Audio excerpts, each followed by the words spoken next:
งามเลยตัวนี้เลย จับเบอร์10 แหลมเลยนี่ ยืดครับบ่เนียมก็ใส่พวกมาแต่เป็นถุงมา เอาแล้ว ผมก็ยังเอาขึ้นมาโอ้พี่น้องเอ้ย นุ่งสุดได้ก็คือเบิดเนาะคนคือเกินว่าเท่าค่ำคือบ่ บางเนียมด้วยข้าอ่านมาได้ดิเสืออะไรยืนก่อนอ่านเป็นบ่ อ้าวส่งตัวนี้คือว่าใหญ่แท้วะ วัยรุ่นหมู่7เสื้อใหญ่ทรงใหญ่เสื้อน้อยบ่ เสื้อน้อยมันส่งคือว่าใหญ่วะ ยับเนาะใหญ่กว่ามายับมือคน เขาต้องไหวอยู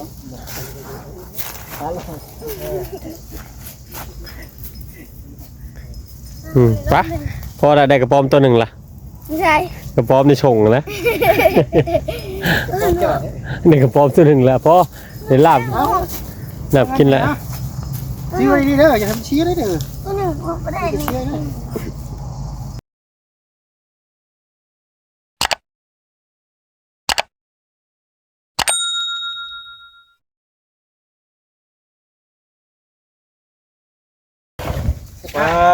งหนุ่มสุดเก่าคือเก่า ให้มาหาผมทุกค สุ น ดเมื่อวานนี่ สบายดีกล้อง เมื่อวานนี่คอยมาหาเจ้าเมื่อวานนี่ โดย โอ้เอาสบายดีทาง FC เพิ่นแน่ ซีบาเดีย บ่ได้กินข้าวและนอนเบิ่งเสียงก็อยู่เสียงบ่อยแต่กินแล้วที่ข้าวมื้อนี่ฮะ กินละ บ้าเฮ็ดแบบว่าสิบ่ได้กินนี่ กินข้าวเช้าเลย กินข้าวเช้า เขาเที่ยงไม่ได้กินบ่ ไม่อยาก ยังบ่อยากอย่าบอกได้มื้อวานนี่ก็3 โมงจะได้กินข้าวเที่ยง ลักษณะกินข้าว2คาบนะแบบยาคูเป็นซ่อมเป็นบักไปวัดหลายเด้จะไปวัดดูมันบอกไปวัดดูจำศีลในยาคูเลยที่แม่นไปเลยก็เพิ่นเห็นเพิ่นกินเพิ่นหยังก็ชั้นเนาะ ชั้น เพิ่นชั้นตอนเช้าเด้ตอนเช้า10 โมงตอนแรกมันก็ชั้นอีก3-4 โมงแล้วก็แล้วนะนี่คือกันแหละเริ่มสิได้เข้าไปอยู่ในวัดน้ำยาจวนน้อยนี่เด้นี่ไปตรงเดิมมาเลยนี่แต่เลยใช่ บุญได้มือ บุญอยู่ไส บุญใช้ ในวัดนี่แหละ โอ้ ดีที่เลี้ยงมุ้งกระถาง อ้าวบุญได้สิมีหมู่กระทะ นี่เลยดีแล้วเลี้ยงเลี้ยง เดี๋ยวนะตัวใหม่เนาะจะบ่เบิดแต่ว่านี่นะซื้อใหม่บ่เนี่ยฮะอันนี้ก็ซื้อใหม่ให้ซื้อมาให้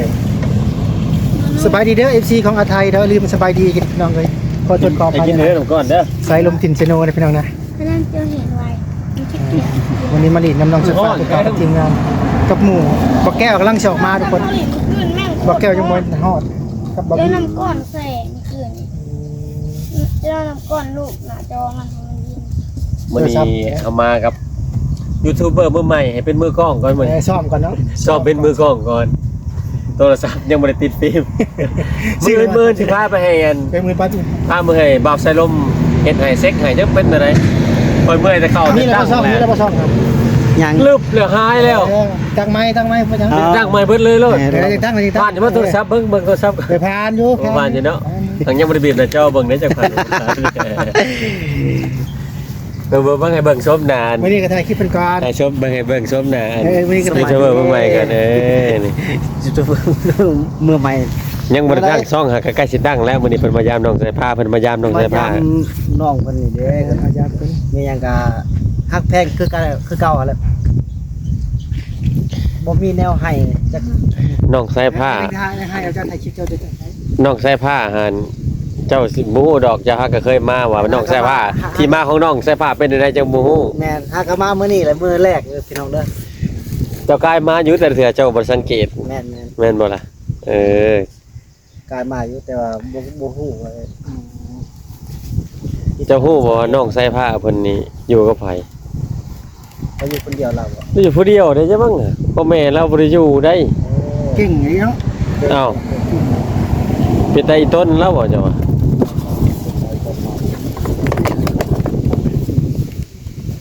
พ่อแม่เราหันบ่ได้อยู่นำใดพ่อแม่เราแยกกันพ่อแม่เราอยู่ไทยพ่อเราหาหมู่อยู่ไส มีแต่มองเห็นมันมีตรงโต๊ะกัน เพื่อนแล้วนี่เราก็ได้วาง2-3 เดือนนี่ได้พูดเพื่อนเราอยู่หั่น อยู่พุ่นเนาะ จะเบิ่งหั่นเราตัวน้อยๆหนึงอยู่ผู้เดียว ก็ได้ผู้ใหญ่ใจบุญเพิ่นได้มาเฮ็ดให้เพิ่นนี่เด้คันครัวนี่ก็แม่นนี่น้องสงสารเท่าใดเจ้าวะ ดี เห็นว่าชุมอายจังพามากันมาบางแต่ก็ซื้อข้าวยังมาพาสู่น้องกินเมื่อวานนี่ก็มา นี่ก็ไม่อีกเดี๋ยวมื้อนี้สิพาอ้ายไปหาแมงแข้งบ่มื้อนี้ฮะว่าสิไปมื้อใดก็บ่ได้ไปสิไปบ่ ไปกับไป บ่อยากให้เจ้าขึ้นนะ ไปเลยจะไป เจ้าน่ะจังไป บ้านแรกจะไปเออ หายยาวเนาะ ภาษาเนื้อผักเดี๋ยวเดี๋ยว ใส่ลมเหมือน อยู่ตัวเล็ก ว่าใส่ลมมีแนวมาจากเด้มื้อนี้เนาะ ชื่ออะไร นั่นแหละ สบายดีพี่น้อง ชื่อหยังอ่ะชื่อหยัง ให้สบาย ตอนจะอิดตอนจะซื้อเสื้อที่ขาวมาเสื้อกีฬาให้นะจะบอกจะซื้อให้อีกตัวหนึ่ง คอยว่า โอ้ ไว้ได้ เราเว้าบ่ ก็ชื่อเนาะ ชื่อ ได้ได้ชี้ยังก่อน โอ้ย เอาหมดตามใจจะบ จั อบ ก ใจเนาะ สิ อย่าจับไม้ให้มันชี้นะ จะบอกจะสีเอาสีผ้า คันมื้อใดอันได้เสื้อต้องนุ่งเปลี่ยนใหม่ตลอดนะแบบว่า เปลี่ยนไหนต้องเปลี่ยน คันบ่เปลี่ยนแสดงว่าเสื้อนี่ ฮะ เอาแบบนี้เอาบัดนี้ฮะได้เสื้อตัวนั้นมันนุ่งตัวนั้นตลอดเลย จนคนมามอบให้อีกผู้ประทับอีกเจ้าจะเปลี่ยนใหม่เลยจังหัวมี วันนี้เขาก็ทำสัญญาเลยพี่น้องเนาะที่มาซื้อเสือมอบให้น้องป้าก็เป็นกะคือว่าอะไรเนี่ยพี่น้องเครื่องเป็นกะอยากให้เพียนชุดใส่แน่นะใส่ได้ชุดเก่าลายกะมันเสียนั่นครับพี่น้องซักจะบอกเครื่องตัวเก่าซื้อใหม่ซักไปเด้อเป็นมาแล้วตัวเก่าก็ซักไว้ใส่ตัวใหม่เลยซักตัวเก่าเปลี่ยนกันซักแล้วหมุนไปได้แต่ละมือทำมาเลยแชร์ไว้คุณชอบมากกับซักนี่บ่าสบายดีที่คนไหนไปเลย มาดีสิ ดีครับ หลังจากได้ชุดแล้วก็พอดีบ่ได้แม่นนุ่งไปเตะบานได้เป็นไรไม่แข็ง ครับไม่เลยแล้วนะ โอ้เมื่อวานนี้โมเบสนอนแต่ ได้ครับเพราะว่าผมมีเบอร์พอดีโตพอดีเอาเบอร์แบบนี้อาชีพแบบนี้ โอ้สีอำ เพื่อว่าอ้ำเพื่อให้ว่ามันเพื่อนง่ายทุกคนไม่เพื่อนง่ายเพื่อนง่ายนะอีกน้อยเท่าไหร่นุ่งก็ โอ้เนี่ยเฉพาะทิศนี้นุ่งสุดตัวนี้แหละ เบอร์ชิป บ่ทิศเลยเด้อ เบอร์เจ็ดสี่มาครับเบอร์ชิป เนี่ยอันนี้เบอร์อันนี้ได้ ซิม อันนี้เบอร์75ได้คืออยากน้อยๆเนาะบ่น้อยนะเนาะ พอน้อยพอดีงาม ผู้ที่หาหุ้นแล้วตัวนี้ฮะ มาถ่ายรูปไปเนี่ย โอ้งามเลยตัวนี้เลย จับเบอร์ชิป แหลมเลยนี่ ยืดครับป่ะเนี่ยก็ใส่พวกมาแต่เป็นถุงมา เอาแล้ว ผมก็ยังเอาขึ้นมา ใช้ถ่ายดีใจเด้จ้ะถ่ายดีใจ เห็นป่ะ ถ่ายดีใจถ่ายดีใจ ครับใส่ไฟครับ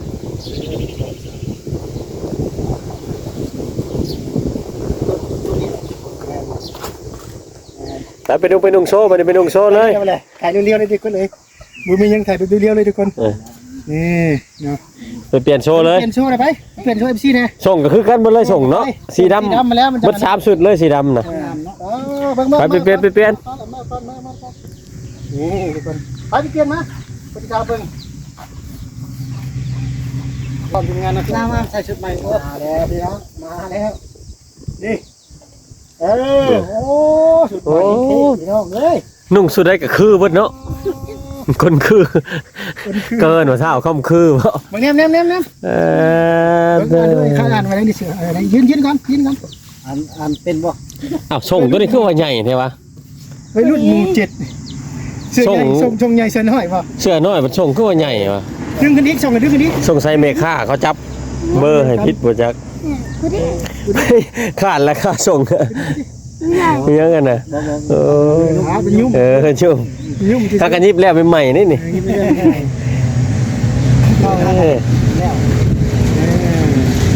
งามรอ ทีมยังแหละเชื่อเนี่ยทีมยังแหละ ทีมกีฬาจะไป คนโตส่วนโตเลยเนาะทีม น้องเต่าซิตี้ ทีมสังกัดเนาะเนี่ย ทีมได้สัก ไว้รุ่นก็ โมเมนต์ทีมนั่นทีมสังกัด เสื้อไว้รุ่นยังก็ วัยรุ่นหมู่7 ไว้รุ่นหมู่7 คักบ่เสือกระซื้อคักบ่ น้อยเห็นกับป้องกาเมื่อเห็น ไปหาบ่ ต้นหว่าฮะ ไปสิไปหาบ่เลย โอ้มีบอกกระทุนน่ะ นี่ ใช่ข่อยยิงแม่นได้นี่โอ้ จะให้ได้ใช่เลย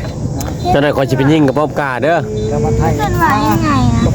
มันต้องอยู่แถวนั้นแหละมันบ่ไปใช้ดอก กินนี่มันไปหาเรื่องป้อมกล้าพี่น้อง หายังก็เป็นแหละ กินก็ไม่ต้องไปหาดูว่ากินก็ได้มาไม่แข็งก็ได้บ่ กล้องเนี่ย ได้บ่หาไม่แข็งอ่ะ พาได้ เก่งมันจะฟ้าเก่ง บางหินมีบ่บางหินเก็บเท่าบางหินกระป๋อมกามันต้องบางหินแบบเป็นแบบกุกทิกได้มันหุ่มหินมนต์ไรก็บ่ได้นะบ่หินเป็นมนต์บ่จักกันนะ หินไม่ได้หินแห่บ่ แม่นหินแห่มันต้องหินแห่มันต้องยิงใส่ลูกเดียวเลย หินแห่ไม่หินแห่ต้นหวานะ ได้บ่ มันบ่ล จะได้เอาไปเบิ่ง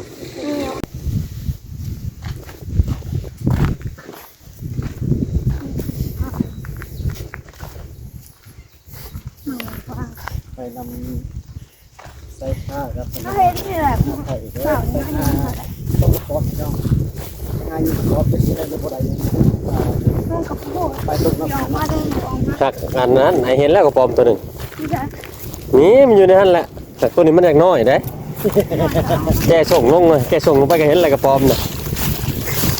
กระป๋อมน้อยน่ะพวกอันนี้นะโอ้พวกว่ามันหมักอยู่แล้วต้องแนมคักๆเด้คันตอนเช้ามันหมักลงมานี่กระป๋อมคันช่วยๆได้ๆไปนี่แหละมันขึ้นเทิงแล้วกระป๋อมกา เห็นมันด้วยค่ะ ต้องหาแนมมันคักเลย ไปที่อื่น เคยหาอยู่แต่ยังน้อยๆฮะมันต้องได้เกี่ยวอ้อมหากระป๋อมน่ะมันต้องได้ นอกครับ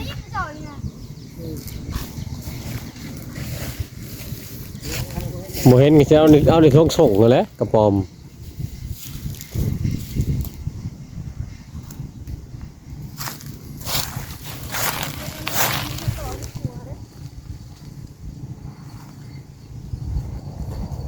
ลูกกินดูมันคนน้อย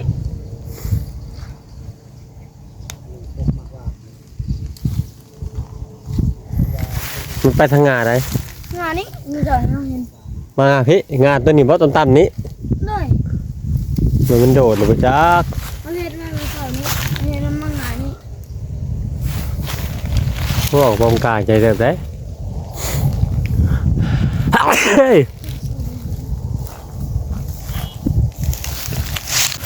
เกือบถึงแล้วกันโอ้ยสวยปานนี้แหละบ่เห็นดอกกระปอมตัวเดียวฮะ ป้าป้าหาอะไรมันแค่ มีแต่อยู่ในชงแล้วกระปอมฮะมีแต่กระปอมอยู่ในชงแหล้ว มันอยู่สูงนะครับ ไปหาแม่แข้งดีกว่าไป มาซัก ไปเบิ่งแม่แข้งพูไป ถ้าที่ไล่ถ้าที่ไล่ไปบ่หนูที่ไล่ไปไปหาไม่แก่บ่ได้เนาะอันนั้นไปหาที่แก่บ่ได้ที่ไล่เคยไล่ให้ไล่ปั้นครับผมว่าไผเสื้อผ้านะ มือป้า ป้าเนาะมาพอทีมงานกันทีมงานเฮากันที่ เย้หนาว เป็นทีมงานนี่บ่ตื้อยัดแดดเราไปถึงนอนแดด ข่อยบ่ได้ย่านเด้อ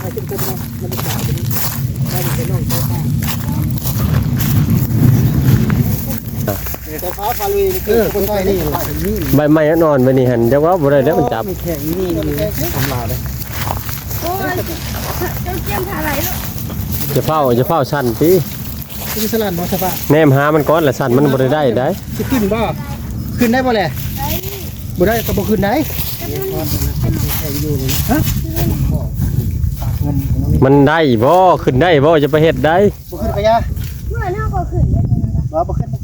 เป็นไรบ่ขึ้น ขึ้นได้หรอ เฮ้ย เป็นลิงจริงจังหน่อย มันบ่ได้มีนะไม่แข็งฮะ นี่นะไฟฟ้าเขาก็ดีนะเก่งอยู่กินได้บ่ได้บ่ เอาอายเลยแล้ว เป็นลิง บ่แม่นขึ้นแต่น้อยผู้ไปจักกันเนี่ย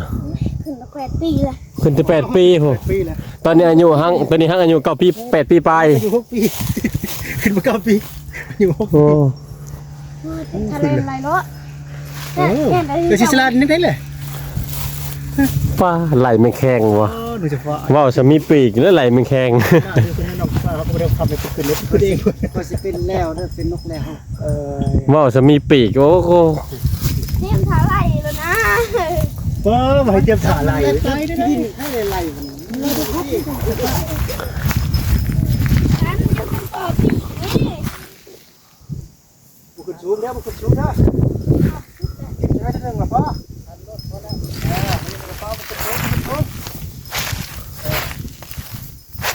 ฟ้าดีแบบนี้แกงการหาอยู่หากินนี่เห็นป่ะ นี่ลงมา เด้ไปแล้วนี่ไปตัวหนึ่งละ นี่ทุกคน มีอีกด้วยมันแนบบริเห็นมันใบใหม่มันหลาย ตากิน บ่มีเงินแล้วนะพอเขาเลือกต้านอันนี้มันแบกเลย มันเป็นอาชีพเฮาแต่น้อยนะตัวนี้ พูดเป็นอีกอ่ะ มานี่ก็สิเห็นกระป๋อมเท่านั้นแหละกระป๋อมน้อยได้อบัดนี้นะ พร้อมเจ้าแล้ว กระป๋อมเพิ่นแล้วบัดนี้กระป๋อมก็บ่เห็นไม่แข็งก็บ่เห็นได้กระป๋อมน้อยนะบัดนี้อู้ลงเมื่อยนะ ยังทำอะไรวะ บ่มีดอก เขาบอกเจ้าเป็นบริษัทอะไร โม่บุ้ยให้ปีกซ้ำปีกกับพื้นบ่ได้ซ้ำมามื้อหน้าสิเอาปีกมาแล้วเป็นบัดนี้ นี่ ฮะแม่นบ่แม่นอีหลีบ่ได้พาคือบ่เห็นวะ ไม่เลยเด้ โอ้มันแนมตาจนนั่นสิเลือดบ่เห็นหัวตัวแล้วใบใหม่มันป่งหลายแหละ ลงมัน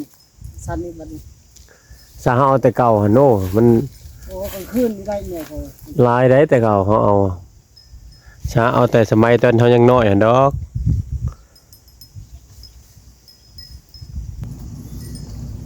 ชิดามาอย่างนั้น เออ ชิดามาที่ได้ชาติก็ใหญ่ ยันเนาะ ใหญ่กว่ามา ยับมือคน เขาต้องไหนอยู่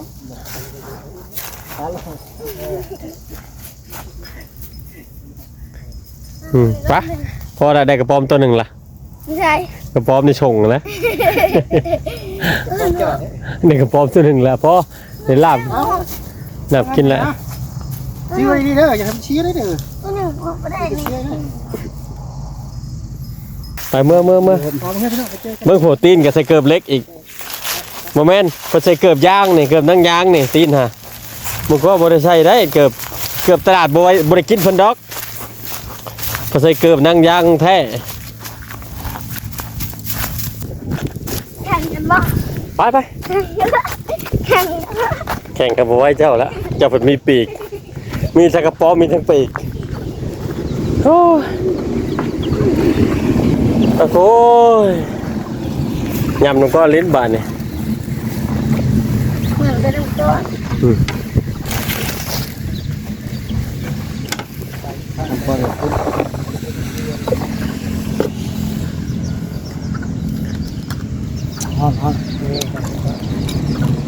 น้ำกินได้ป่ะน้ำกินได้ไหมขนมแล้วไก่เอาไปกินคนประจำชื่อน้องไก่คน เจอไปบักดำเลย ดำ เลยจะเอาไป มันไปหาบักดำไปขายสมพัก คือในการลงอัพเบอร์ เออ เขาสิพัดบอกค่ะ บักดำไปขายสมพักไปได้บริเมื่อยได้ขึ้นของใหม่ฮะโอ้ย อยู่ในเมื่อยปะถ้าอยู่ลุมก็เมื่อยจ้ะ เมื่อยแล้วไหลกันแข้งบินไหลมันแข้งจนเมื่อย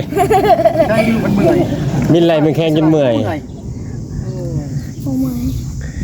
โอ้ย